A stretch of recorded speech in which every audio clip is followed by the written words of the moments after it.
Assalamualaikum warahmatullahi wabarakatuh. Untuk video ini kita akan belajar tentang perkaitan antara sistem di dalam tubuh badan. Okey, tajuk ini ada dalam buku teks sains tahun 5 pada muka surat 34. Okey, jadi tubuh manusia ini terdiri daripada beberapa sistem. Setiap sistem menjalankan fungsi yang berbeza. Setiap sistem ini berkait rapat antara satu sama lain untuk memastikan tubuh kita ni berfungsi dengan baik. Jadi apakah sistem itu? Okey, sistem dalam tubuh manusia ini ada 4. Yang pertama, sistem rangka. Yang kedua, sistem pernafasan. Yang ketiga, sistem pencernaan. Dan yang keempat, sistem peredaran darah. Jadi keempat-empat sistem ini terdapat dalam tubuh manusia. Okey, sekarang kita tengok kepada ini. Adakah sistem peredaran darah dapat berfungsi dengan sendiri? Okey, jawapannya tidak. Okey, kenapa tidak? Jadi kita tengok kepada satu persatu. Yang pertama kita tengok kepada sistem pernafasan. Okey, sistem pernafasan mengangkut oksigen dan bergantung pada sistem peredaran darah untuk menghantar oksigen ke seluruh tubuh. Sistem pernafasan juga bergantung pada sistem peredaran darah untuk membantu menyingkirkan karbon dioksida dari tubuh. Jadi sistem pernafasan ini dia memerlukan sistem peredaran darah untuk mengangkut oksigen ke seluruh tubuh dan juga untuk menyingkirkan karbon dioksida daripada tubuh. Maksudnya darah itu yang membawa oksigen dan juga karbon dioksida itu. Jadi sistem pernafasan memerlukan sistem peredaran darah untuk bernafas. Okey, seterusnya kita pergi kepada sistem rangka. Okey, sistem rangka ni rangka utama ada 5 iaitu tengkorak, tulang tangan, tulang kaki, tulang belakang dan juga tulang rusuk. Jadi tulang-tulang ini dia memerlukan sistem peredaran darah untuk mengangkut oksigen dan nutrien kepada sistem rangka untuk membantu pembesaran tulang. Jadi untuk membesar tulang itu memerlukan oksigen dan nutrien lah. Jadi oksigen dan nutrien itu diangkut oleh sistem peredaran darah. Sistem rangka pula melindungi tubuh dan organ-organ pernafasan dan peredaran darah seperti peparu dan jantung. Jadi sistem rangka ini dia tugasnya adalah untuk melindungi dan juga membuat pergerakan lah. Jadi bila ada sistem rangka, organ-organ pernafasan, organ pencernaan ini terlindung daripada berlaku sebarang kemalangan ataupun kerosakan lah. Okey, seterusnya kita pergi kepada sistem pencernaan. Sistem peredaran darah ini mengangkut oksigen kepada sistem pencernaan. Sistem pencernaan memekalkan nutrien kepada organ seperti jantung supaya dapat terus berfungsi dengan baik. Jadi sistem pencernaan ni berlaku dekat dalam usus. Jadi usus dekat usus tu ada nutrien.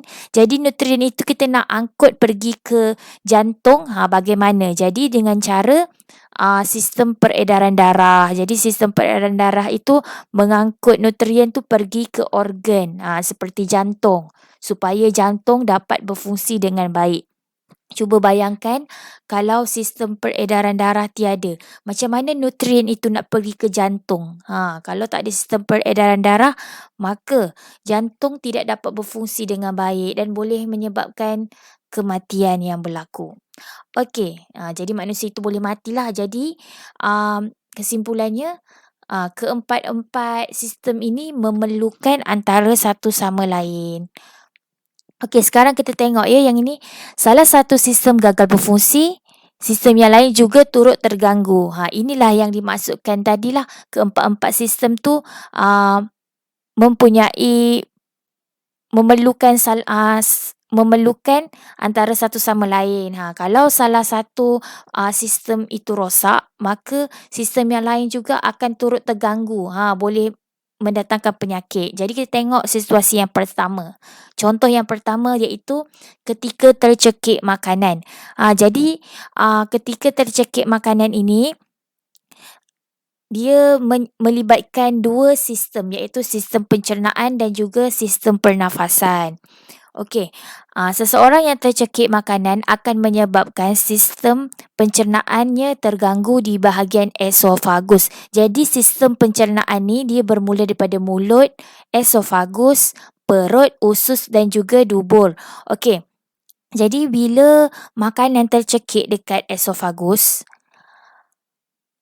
oksigen tak boleh nak masuk, terhalang. Oksigen nak lalu ke trakea tu terhalang. Jadi bila oksigen terhalang tak boleh masuk, akan mengalami kesukaran untuk bernafas. Boleh menyebabkan sesak nafas lah. Sebabnya udara tak boleh nak masuk.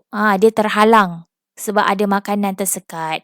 Okey, kat situ dia cakap, makanan yang terperangkap di esofagus akan menghalang udara memasuki trakea dan akan menyebabkan sistem pernafasan terganggu kerana mengalami kesukaran untuk bernafas.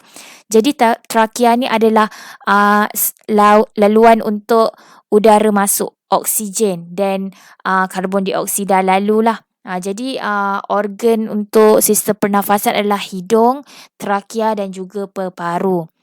Bila makanan tersekat dekat esofagus, udara pun ataupun oksigen tak boleh nak masuk, terhalang disebabkan ada makanan. Bila terhalang, boleh menyebabkan kesukaran untuk bernafas.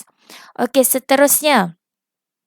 Situasi kedua adalah ketika tulang patah. Jadi kalau tulang patah ni dia melibatkan sistem rangka dan juga sistem peredaran darah. Tulang tangan yang patah menjejaskan sistem rangka.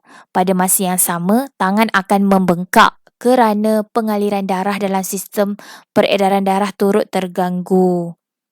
Jadi bila tangan patah, pengaliran darah dekat dalam badan tu pun terganggu lah sebab dia patah, jadi laluannya terlari ataupun dia menjadi bengkak lah. Sebab itulah jadi masalah kepada sistem tersebut.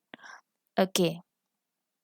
Jadi itu adalah perkaitan antara sistem dalam tubuh manusia. Kesimpulannya, sistem dalam tubuh manusia ini ada 4, iaitu sistem rangka manusia, sistem pernafasan, sistem pencernaan dan juga sistem peredaran darah. Kalau salah satu daripada sistem ini rosak ataupun gagal berfungsi, maka akan sistem yang lain juga akan turut terganggu. Okey, itu saja untuk tajuk ini. Assalamualaikum warahmatullahi wabarakatuh.